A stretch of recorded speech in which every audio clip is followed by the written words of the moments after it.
Edinburgh weekends. Yeah, man. Yes. We need to work. Alle James. Alles. How is? Shit.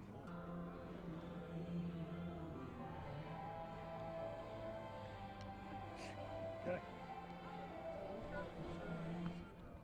Oh, thank God. Is Lunga not here? No? Okay, don't worry. Let's go. Still pitching the coffee. Yeah. Actually, he's so concerned about getting us coffee. 18 coffees. Is he getting you guys coffees? He offered, so yeah. Okay. So that's why he's not here. All right, shoot away, boys. Jake, a bit of sort of deja vu. What do you do different this time around? Against Edinburgh? No, in terms of just being in the playoffs.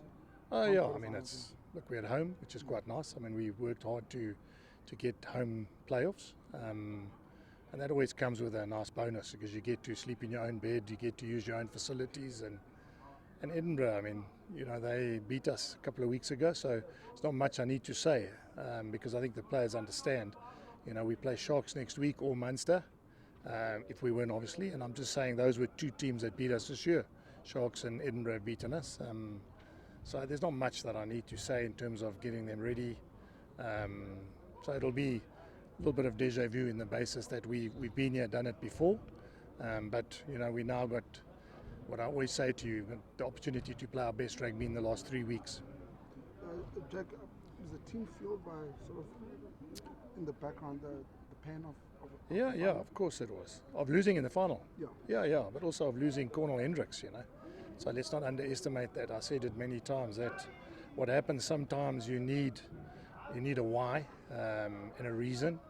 And you look at what happened to Munster when Axel Foley died, how that whole club just galvanised and took another step up, And I've got no doubt, having lost in finals, we've done it twice now, and having lost a guy like Cornel is something that gives us a reality check, because it is what it is. Sports guys, I mean, they know each other. We miss him clapping hands or doing the rituals he used to do, and I'm hoping, that's the sort of added value that we can have. We're going to do something for him in the next 3 weeks on our jerseys and that sort of thing. And the message is very simple. It's not just a symbolic thing. It must be an action thing as well. So hopefully it'll be, as you say, a reason for us to play better and a reason for us to make sure if we get to these knockout games, we play as well as we can. Just looking at Edinburgh, do you think you can take anything out of your loss from them? Yeah, lots. I mean, we finished well against them. That gives me hope. I think I said to you after that game, or I said to the media after that game, had that game gone on another 5 minutes, I've got no doubt that we would have won it. And that, again, says a lot because I know that there were a lot of things we could have changed and I could have changed in the build-up to that game. So, selection-wise, rotation-wise, using the bench or whatever the story was, either worked or didn't work in that situation. There'll be a lot of things that I'll look at that game and know that if I'm a little bit more, I don't want to say streetwise, but a little bit more aware of what happened last time, it may help us in our favour. Jake, you guys normally get a good start here at Loftus. Your fast start, that's the one thing you missed in that Edinburgh game. How do you make sure that doesn't happen again? Oh, sorry. I'm so glad, Brendan, because I want to show you that we've got the best start out of any team in the competition, out of all 16 teams. We've got so many stats that are the best by a long shot. Most points, most tries, best away wins. I'm just using example, way up near the top. I read some articles this week and I just wanted to share with you, media. Please be aware that you can find any stats you want and make them what you want them to be. And I sometimes think it's poor journalism when I read some of these stats, because it's got no context to anything, for argument's sake, tackle percentage, I'll use the example, but if you've only missed the least amount of tackles in the competition, isn't that more beneficial than a team that has a tackle percentage of X, Our scrum is the strongest, and then again, one of the stats says that we're the 15th best, but what they mean is it's the other way around. We're actually the second best because it's the 15th team that gets penalised in our scrum.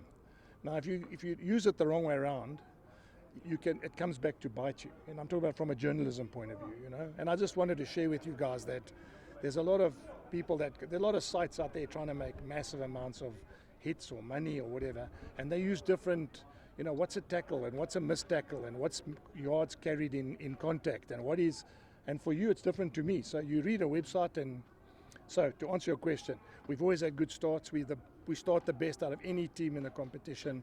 It's got nothing to do whether it's home or away.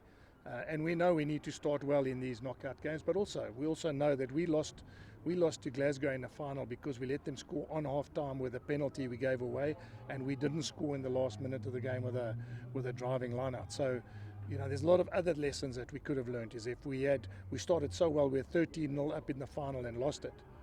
So, for me, it's about 80 minutes and about getting all those little things right anyway. Starts, finishing, benches, rotation, game time, all that sort of thing is the thing that we're going to have to look at in terms of our stats. I know you want to keep Edinburgh guessing on the injuries front. Yes. Anything you can tell us? I suppose what I can tell you is that we're not in a bad place. Obviously, guys like Elrich and Gerard Steenkamp. And he said Guthrie Steenkamp. Jeez, I'm getting old. It wasn't me long before. Yeah, he's also injured. But Gerard Steenkamp and guys like Johan Goosen are not available this week. Those are. But other than that, we're really in a good place. We got. For this time of the year, for the amount of rugby we've played, we're actually not badly off.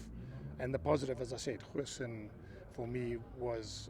People thought it was career ending and you can see him sitting behind me.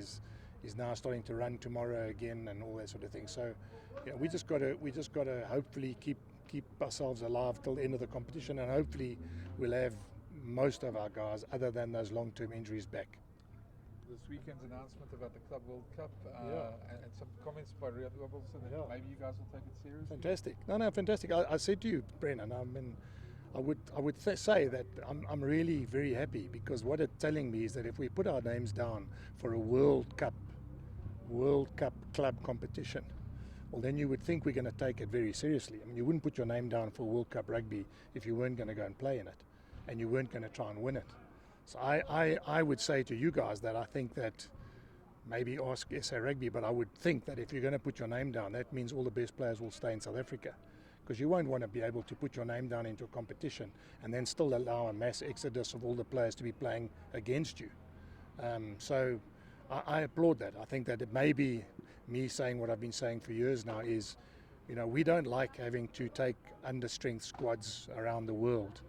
But the reality is we need our best players to be staying in South Africa, and I've said that to you many times. So reading that, I take it as, if Rian's going to those big meetings and saying South Africa would dearly love to be part of the World Cup club competition, well, then I would quite rightly think, therefore, all the best players will be made available to play for our clubs. Otherwise, and what's the reason of putting your name down if you're not going to have the best players being able to play for your own clubs? Jake, just on a personal note to start with, after the final, immediately after the final, one of your throwaway comments was, maybe I'm the problem. Yeah. I think that was the quote. Yeah. So at which stage did you decide you were not the problem, and obviously No. I still think I'm the problem. What I meant is, and I say it because I can't blame effort, and I can't blame any. I've got to look at myself as a coach. I said to you, Pep Guardiola went from winning 6 titles to struggling, and now what changed? Yes, you can say it's injuries, and is it management of those injuries? Is it? So I look at where we are as a club, and I can't as a coach then distance myself from the fact that it can't be me. And there are things that I've done and selection choices I've made, or recruitment choices I've made, or that I need to have learned from, either work or don't work. So, and maybe, as I said, maybe the calls I made, and that's why I said what I said. After those finals, am I missing something? Am I, as a coach, you have to grow as well. You can't expect. There's analysis.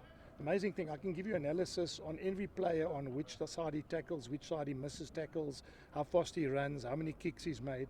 Who does analysis of coaches? Who does analysis of whether what you do works? And I'm saying, for me, So I got to reflect and go. Maybe it's the way I do things. Maybe it's the way I could have changed things. Maybe it's the way. And I think those are the coaches that I think grow the most. And I've been around long enough to know that that you also need to be honest with yourself sometimes, that you might be missing a trick or two, and sometimes it comes down to a bit of a fortune time too, like I said, you Cornell's passing. Maybe that's the golden nugget we need for this group to take another step up. Maybe I need his friends to just play a little bit harder, just so that we can pull it through this year, because we've been close. And I'm not always saying that it's someone's fault, but we're missing something. Jake, what do you expect from Edinburgh? The same? Yeah. No, well, I mean, I know Sean, and you guys often. I remember when we spoke last, is it a grudge game? And Sean, and I think Sean's coming here, and he was. Let's be fair to them. It's like anything in momentum in sport. And I watch golf and I watch tennis, and when that momentum changes, it's amazing. You can't stop it. It's like amazing how it works in any sporting code. And they were dead and buried, Edinburgh, about 6, 7, 8 weeks ago. When I read articles, he might be out of a job and they might not make the top 8. And ended up, they played in the semi-finals of the Challenge Cup, and they now did make the 8. And not only made the 8, they came 7th. So they didn't even squeak in. They needed 5 points against Ulster, and they got it. So that's what momentum does. So to answer your question, Kobus, I'm not expecting anything other than the fact they will come here. A lot of those players have played international rugby. In fact, I think more of their players have played international rugby than our players. And so I don't think it's going to be. And we've struggled against them. To be fair, we lost to them. Sorry, we beat them here one year when Henry Immelman missed a kick on the hooter to win the game. So I don't think it'll be any different. I think it's going to be a tough quarter-final fixture. So it's nice to have 2 players nominated for player of the competition. Yeah. And especially 2 forwards, boys. I mean, I think also, to be fair, it's the old Blue Bulls, Northern Transvaal. And when did you ever get a tight head prop that's been nominated for a prize in South Africa? And I genuinely hope that he wins it, because I think that everyone spoke about what the premium is on tight heads. You look and see how the Stormers, when they dominated this competition, they had Malherbe and Kitshoff. And it just showed the value of having those kind of players in your front row. I know that other players have played well. Cameron and Sasha played really well, but I think that anyone who understands rugby, and I've said it to you many times, Doc Craven always said, when they asked him what's the most important position on the field, he said tight head prop. And they asked him the second most important, he said the reserve tight head prop. And he's Doc Craven said that many, many years ago. So, geez, Kobus, I know I'm obviously biased, but I just think that what he's done for our club and what he's done for our team, just by putting him there, has allowed us to play the way we do, and just again stresses the importance of having a tight head prop that can even be nominated. I mean, I don't remember in my time, I remember Osturant was nominated Rugby Player of the Year, but I can't remember too many other props being close to being on shortlist for players of any tournament. Jake, just looking over the entirety of the season, what is it? Have you tried anything different in approach to, obviously, with last year?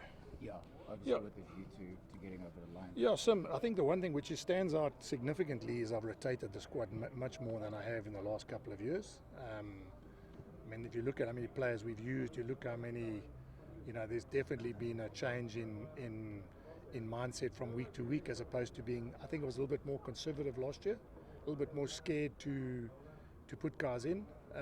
So that's the one area. Second area, I think that just by time, people get better. So if you look at, for argument's sake, I'm just using names, you look at Grobler, who's now 25, 26, you look at Nokia, who's now 25, 26, they've been with 5 years. So, over time, 20-year-olds are not as good as 25, 26-year-old guys, And so I think some of those changes have happened on their own as well, without me patting myself on the back and saying it's significant changes we made. I think that just over time, guys that have been here longer have worked together, have spent more time together training, I think has had a cumulative effect of the fact that we're better anyway. And then just looking back at Sean, this being the knockout stages, you guys still going to have the dinner? The dinner, yeah. I mean, I'll probably invite him to my house on Friday night to watch the Sharks play against think they're playing Glasgow on Friday night. No, Glasgow, eh? No, Stormers. Stormers. I might even invite him to come and have a bra there and watch the game at my house. Yeah. No, I mean, I really think it's one of the wonders of rugby that I enjoy is that you can, I mean, me, giving him dinner on Friday night's not going to change the result on Saturday, Me not greeting him when he comes out of the tunnel and, turning left quickly into my change room so he doesn't see that I see him. He's not going to determine how the result pans out, He So, could spike his drinks. yeah, well, you could. You see, I don't even think like that. So. No, we do. So Where's that coffee for you guys? Is it irritating to kind of play guys who know you so well? Because last year was Benetton who brought along. Yeah, you know what's interesting, Sim. I mean, it's getting to the stage now where I'm coaching guys Albert van der Berg, I coached as a World Cup winner. I'm starting to coach players who I coached, and they're coaching against me, and it won't be long before I'm coaching players' sons. But it's a great honour. I mean, I remember once I went to visit a guy called Kevin Sheedy who coached Essendon Football Club, and he told me, I went to see him, he said he had 8 guys that he coached at Essendon that were coaching against him in the AFL, and I remember it made an impression on me because it made that he had been broadcast through Essendon that went on to coach other clubs, and it'll be no greater thrill for me to have Sean coached here. Sean Sarby's now, I coached with him at Montpellier. They won with Bordeaux. They won the European Cup. There's coaches all over the world that are coaching that I've coached with, and the more guys that I coach with or have coached that go on to coach is also something that I enjoy. I mean, I enjoy the fact that Sean loves rugby and he went to coach abroad. I enjoy the fact that players that I coached, Guthrie Steenkamp, I spoke about him earlier. He's the scrum coach at La Rochelle. I think it's fantastic that in you as a coach, you also instill like a love for rugby that guys want to stay in rugby and coach around the world. It's it doesn't frustrate me at all. I mean, it makes you better because if you know what he knows you're going to do, you have to think about something else as well, And don't forget, I also know what he's going to do, Jake, Coach Jake, obviously the 4-week tour you guys had overseas, how important do you think that tour was going to be for you guys going into the quarterfinals, hopefully semis, for the guys to be able to win this year's URC? Well, there's a photograph now as you walk into our change room of the team in Thormond Park on the field post the game, and they put it up there. What I meant is that's how they treasured that result in Munster. So those sort of wins away from home in big stadiums like in Thormond Park, Munster, or beating Glasgow, who were champions last year in Glasgow.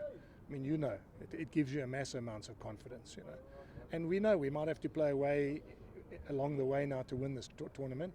And when you've got runs on the board because you've won big games away, you climb on aeroplane a lot more positive than you do if you don't know how to win away from home. So it is any win that you get against these big teams now is special. So Glasgow away, Munster away, Bayonne away, that are in the top 4 of the French league, and Bordeaux won the Champions Cup. So it just shows you, how this team has grown. And some things that when you look at stats, and Brendan asked me just now, but how close we came to beating Northampton, guys. We lost in the 76th minute to Northampton, and they were within a shout of winning European Cup rugby. So it just shows you how in 5 seasons or 4 seasons this team is. I mean, as I said, we had a good chance to beat Northampton and they were really close to winning Europe. So I generally think that there's a lot of positives, not only in the 4-week tour, but on what's happened in the last 4 years for us to put money in the bank. I remember there was a meeting in 2021, I think, that I was involved in, where you said that you want to build the Bulls over the next 5 to 10 years. I mean, how far do you think you are from building the perfect team, perfect squad? I'll tell you on the 14th of June. That's when I can answer for you, And I know it sounds cliche, but our biggest test will come is how deep we go into this competition and how close we come to winning it or winning it. That's how you get measured, And that's why I said to Sim, sometimes you've got to look at the way that you do things too as a coach, and that doesn't mean it's that I sit at night and fret about it. But I think also as a coach I need to look and see what am I missing. I mean, obviously I keep telling you Ergius Neyman, Andre Pollard, Jesse Creel, and those guys, but maybe I'm missing something else. Maybe we're missing something that is so obvious that I that I'm not seeing it. You know, and so I'll tell you on the 14th. And talking about that, guys, quite interesting. I mean, I think Cornell's son was born on the 14th December. I think he got his first test on the 14th of July. I think he died on the 14th of the 5th. And I think the final, if I'm right, is on the 14th of the 6th, and he was here for 6 years. So who knows? Maybe that's the thing I'm missing. Jake, looking at the URC competition in its whole, is this more or less how you thought it would pan out? You mean the URC? Yeah. Yeah. From our point of view, this is exactly what I say it to you guys as well. We beginning of the year, look at the season now. We've done poorly, and I'm saying poorly, but we finished second, 6 points ahead of that place, third position team. So in a lot of people's eyes, we started and we felt, we lost our way or whatever the story was. And in a lot of times, people would say the Bulls struggled in 2025. And I say this: if you get to 2025, you finish second on the log, 6 points ahead of the Sharks, and you get a home semi-final or a home quarter-final on the basis that on points, and that's considered a poor year for the Bulls, then I know we're on the right track. So are we where we need to be? I'm spot on. We wanted to be where we wanted to be. I'd love all those injured players to be available, but to be honest, Simon, we are where we need to be. Our squad is growing. We've got some great signings next year. There's positions that we're going to get better anyway through age and through time. And now it's the exciting part. We play at home, and if we keep winning, we can play at home, right through till the final, based on the fact that no team that's hosted the finals finished top in the last 4 years. So, but I genuinely think that we're really happy where we are now. Jake, last year, one of the big things was a big hoo-ha was made, getting to the semis and the finals. Yes. There's lots of talk about the young players maybe not coping with that pressure so much. Yes, Are you going to tone it down this year, the Bulls, in terms of the hype around it? And just I think, MB, as I said to you guys earlier, I don't think I need to say much these 3 weeks. I think we've banged our heads enough. And I'm talking about as a group. And we were young. Let's get I look at that team. Do you know that 2 of our forward pack are 21 years old? Cameron's 21 and Jeff's 21. Now still, that you mustn't take that out of the equation. Ergie Snyman in Jeff's place this weekend and Jasper Wiese at number 8 in Cameron's place is a very different team. It's got nothing to do with ability or potential, or it's just a very different team. You've got a World Cup winner like Jasper Wiese playing number 8 and a World Cup winner playing in the second row. Surely that makes the team run out a bit different to what we're going to run out. So that doesn't change. But saying that, the Grobieses, the Ruan Nokias, the Simpiwes, are now all a year older, and that also helps us. They're not youngsters like they were last year. They're a little bit older than they were last year, and a year tougher. the fact that you've won so many times going away, that also helps build their mental resilience. Correct. Yeah, well, Ronaldo asked me now, winning those 4 games on tour, winning those games on the 4 weeks on tour, it's massive. There's a photograph, as I said to you. I haven't been in a club where you put a picture of winning a pool game in your gym, and I'm not saying they put it there just to as a reflection on where they are. Now, I've been long enough to know Super Rugby. You guys remember the Super Rugby? We'd go 4 weeks and come back without a win. That was like normal. Whereas now you can go on tour and you can win 3 out of your 4 games, and it's still disappointing because you want to win all 4. So those things must boost your squad. Must. I say that because I know it does. I can see in the makeup and the demeanour of the players that they're in a very different place this time to last year. And I'll tell you another thing, which I think the senior players have got better a year older. The one thing that I think we've struggled with in the last finals is our senior players haven't been at their best. Whereas I think in these last couple of weeks, our senior players have played really well. And that's a significant difference to us as a group. In terms of the setup of the club championships you referred to, Yes. what do you think of that? 8 European teams, Champions Cup finalists, or semi quarterfinalists, Yes. and 7 Super Rugby teams and 1 Japanese. Do you think that's a fair reflection of the whole club world strength? I'm going to answer it like this. I don't really care who plays as long as we've got the best team and we can win that competition every year. So I'm not really worried who the other 15 teams are. But what I would like to know is that if we put our names down, we must then be good enough to win it. I don't want to play in a competition just because they're looking for 8 European Cup teams to play in it. I mean, we want to play because we want the best players to be running out. Otherwise, you're selling a product that to the public that's not really genuine, because then it's not the best club teams in the world, is it? You know, that's how I see it. It's either the best club teams in the world or it's not the best club teams in the world. And let's not forget, Rugby World Cups are repechage, regions. You know, that's why they have the best teams playing in the World Cup. You can't dodge that bullet. So if the same premise works on clubs, well, then we'll have the best club teams and the best players in the world playing for their clubs, which is what I've been asking you guys for a long time. Why don't we have the best club players playing for their clubs? Last question. Based on this year, the Bulls and the Sharks and the Stormers wouldn't have qualified, but Moana Pacifica losing 85-7 to the Chiefs would have qualified. That's lopsided, isn't it? I don't know. To be honest with you, I don't know how that works. But I will say this, that I think it hasn't started yet. So let's be fair. A lot of things will happen between now and the first year. I mean, if you think about it, 2 years ago, there was something about, you guys can help me, there was something about the knockout stages that if you won, you didn't take the other team's position. Remember all that? QRC? And then they had to change it. Now, what I'm saying is over time, you might find, because of that, what you've just told me, that the guys who sit down will go, you know what, we actually need to relook at it. So I don't know how it works, but I would be very surprised that by the time it kicks off, they wouldn't have ticked all the boxes in terms of making sure the best players are playing. Just on that, I mean, you've often said that you've used the soccer analogy often about the European Cup. That if you, that'll put more of a premium on recruiting players as well if they know you're going to play in that competition as well. Correct. If the best players are playing, Brent. I mean, I told you, one of the football things, and I'm sure you all follow football, players have got in their contracts that if Liverpool or Man United, whatever, don't qualify for Champions Cup football, they can get out of their deal. That's what a premium they put on playing in that tournament. And rugby's, if we're going to sell that World Cup rugby club competition, and you have to therefore be the best European Cup teams, well then it just has a domino effect down and means that the best players want to be in that. You can't have a competition where you put a premium on the best tournament in the world when it comes to clubs and the best players aren't playing. That's how I see it. Otherwise one doesn't add to the other one. So I would think that going forward, that if those people that are selling a product to a sponsor about, we will bring you the best players to play in club rugby, then surely the guys who put the money in will say, that's fantastic, but let's make sure that I have the best players playing.